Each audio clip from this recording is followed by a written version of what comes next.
que saber o regime tributário é importante para você saber qual tese é cabível?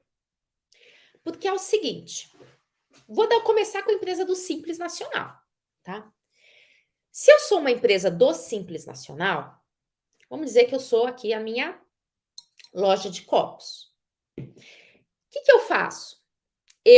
Vamos dizer que eu tive nesse mês, né, 100 mil reais de faturamento. Vendi copos e recebi pela venda dos copos aí, ou de outras atividades que eu faço, 100 mil reais. Na empresa do Simples Nacional, essa empresa, ela não vai recolher separado imposto de renda, contribuição sobre o lucro, PIS, COFINS, contribuição previdenciária, ICMS. Ela não recolhe esses tributos separadamente. Né? Porque, em regra, como é que é em regra? Né? Quando a gente estuda na faculdade, porque raramente nós estudamos o Simples Nacional na faculdade. Aproveita e me diz aí, de vocês. Vocês aprenderam, e é uma curiosidade mesmo, na faculdade sobre o Simples Nacional? Sobre os regimes de tributação? Manda aqui, sim ou não? Sim ou não? Só para eu ter uma noção. Porque, em regra, eu mesmo não tive. Aprendi depois, na lida, no dia a dia, na prática, esses regimes de tributação. Né? Mariane não, Ricardo não, Eliane não, Juarez, Laércio não, né? Viviane, Vera Lúcia não, Nilson não. A gente não aprende esses regimes de tributação na faculdade. Opa, Alexandre, aprendeu, que bacana, Alexandre. Depois me diz aí qual a sua faculdade também, hein? Né? Aprendeu na pós, em planejamento, o Nilson, né? O Vanderlei nem na pós. Né? Então, às vezes, na pós-graduação, principalmente se você vai estudar planejamento tributário, você entra no regime de tributação. Né? Mas, às vezes, nem na pós. Né? O Pedro está falando, não, nem processo tributário tive. Né? Então, a maior parte das vezes, né, porque a gente está vendo aqui, no IBMEC, do Damásio, bacana, Alexandre, né? A maior parte, né, nunca vi falar, não, né? Salvo o Alexandre aqui, é o único Alexandre, né? Você viu na graduação e outro aqui que viu, né, o Nilson na pós-graduação. A Larissa, na pós também, né? Que acabou vendo isso daí, mas bem superficial, né? Então, o que acontece? A gente estuda o quê? E aí vamos ver, né? Nós estudamos, no máximo, os tributos. Então, você sabe que tem o quê? Que tem o imposto de renda, né? O imposto de renda que a pessoa vai recolher lá, previsto, é tributo da União sobre a renda. A empresa vai pagar também uma contribuição social sobre o lucro dela. Se ela vende mercadorias, ela tem que pagar o ICMS. Sobre o quê? Sobre a operação de venda de mercadorias. Se ela paga salários, sobre o valor dos salários que ela paga, ela tem que pagar a contribuição previdenciária, né? Então, a regra da tributação, que está previsto na Constituição, é que se eu sou uma fábrica ou uma loja, vou falar uma loja aqui, uma loja de copos, quando eu vendo esse copo, eu vou receber um valor, né? Eu sou uma loja de copos, vendi o copo ou quantidade de copos por 100 mil reais. Se eu sou do lucro real, o que eu vou fazer? O meu imposto de renda não vai incidir sobre os 100 mil, que é a venda do copo. Por quê? Porque esse não é meu lucro real. Eu tive despesa. Eu comprei esses copos aqui por 90 mil e vendi por 100. Então, qual foi o meu lucro? 100 menos 90, 10.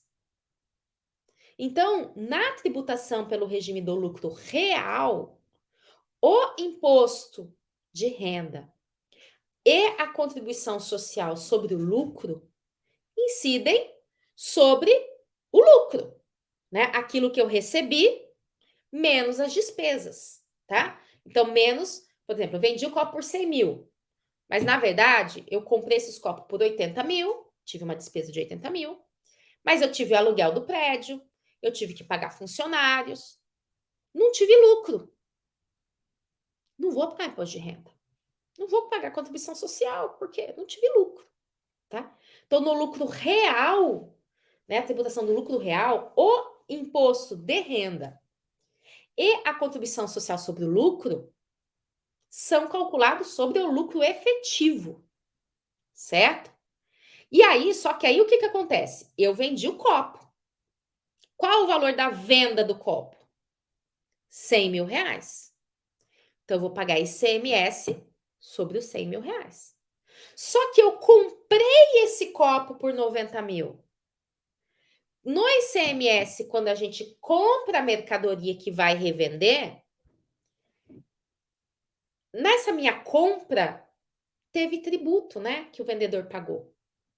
Então, eu vou abater isso, né? Vou abater, que é o chamado crédito da não cumulatividade. No PIS e COFINS, né? Eu vou vender o copo por 100 mil reais. Vai se de PIS e COFINS sobre os 100 mil reais. Só que na minha entrada, eu tive uma despesa que vai me gerar também um crédito, um valor para compensar aqui, né? E eu tenho funcionários, funcionários que estão vendendo o meu copo, que estão fabricando o meu copo. Eu pago salário para eles. Quando eu pago salário para eles, além de pagar o salário, eu pago uma contribuição previdenciária, que recolhe lá para a Receita Federal também. Então, no regime do lucro real, vejam, eu tenho incidência de cada um desses tributos separadamente, né? Cada um tem que ser apresentado a sua guia de recolhimento, cada um tem a sua declaração. Eu faço a compensação dos débitos e créditos. Então, quando eu tenho uma tese que é de PIS e COFINS, se aplica para essa empresa. Quando eu tenho uma tese que é de CMS, se aplica para essa empresa. Quando eu tenho uma tese de imposto de renda, se aplica para essa empresa. De contribuição previdenciária, se aplica para essa empresa. Por quê? Porque ela está recolhendo sobre todos esses fatos. Quando eu estou no lucro presumido, aí é quase igual, mas é um pouquinho diferente. Como assim? Porque a única coisa que muda no lucro presumido é que o imposto de renda e a contribuição social sobre o lucro, eu não vou. Ah, eu vendi o copo por 100 mil. No lucro real, o que eu olho? Quais foram as despesas efetivamente que eu tive? Tive 80 mil de despesas, então meu lucro é 20 mil. Então, vou ser tributado em 20 mil.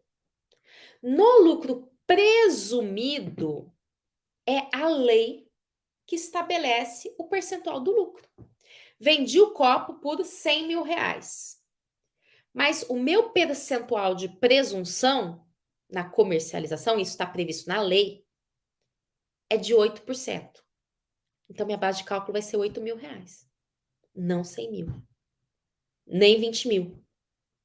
Tá? Então, a diferença é lucro real, o imposto de renda e contribuição sobre o lucro é sobre aquilo que é lucro mesmo. No lucro presumido, tem essa presunção. Só que nos dois regimes, por que a maior parte das teses, não todas, mas a maior parte das teses se aplica tanto para a empresa do lucro real como para a empresa do lucro presumido? Porque elas recolhem os tributos em separado. Ela vai ter uma guia para o PIS, uma guia para o COFINS, uma guia para o ICMS, uma guia para a contribuição previdenciária, tudo separado.